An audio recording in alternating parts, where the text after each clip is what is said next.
दहिसरमध्ये दहीहंडीच्या सरावादरम्यान एका 11 वर्षीय गोविंदाचा मृत्यू झाला। या घटनेनंतर परिसरात शोककळा पसरली। गोविंदांच्या सुरक्षेसंदर्भात गंभीर प्रश्नचिन्ह निर्माण झालं। शिवसेना विभाग प्रमुख उदेश पाटेकर यांनी अमृत बाळ गोविंदाच्या घरी भेट देऊन त्याच्या कुटुंबियांचं सांत्वन केलं।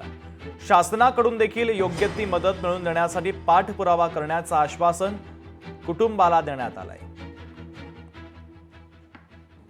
प्रशासनाने तरी लक्ष दिलं पाहिजे। तर ज्यावेळी त्यांना परवानगी देतात त्यावेळी जे न्यायालयाने जे नियम दिलेले आहेत त्यांचं पालन होतं की नाही, कठोर पालन करतात की नाही। ज्यावेळी ते थर लावत असतात त्या थरामध्ये नियमाने 14 वर्षाच्या वर मुलांनी चढलं पाहिजे, हे पण पाहिलं पाहिजे त्यांनी। तर अशी घटना होणार नाही म्हणून सगळ्या मंडळांना पण मी विनंती करेन की असं कुणाच्या बाळाचा जीव जाऊ नये याने काळजी घेतली पाहिजे।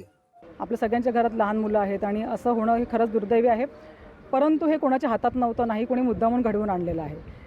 अपघाती झालेला आहे, परंतु शिवसेना शाखा ही हे ज्या दिवशी हे झालं, शिवसेना शाखा क्रमांक 3 उद्धव बाळासाहेब ठाकरे ह्याचे सर्व पदाधिकारी त्या दिवसापासून म्हणजे मुलाचं जेव्हा ॲक्सिडेंट झालं असं आम्हाला कळालं तर आम्ही सर्वजण धावून गेलो हॉस्पिटलला।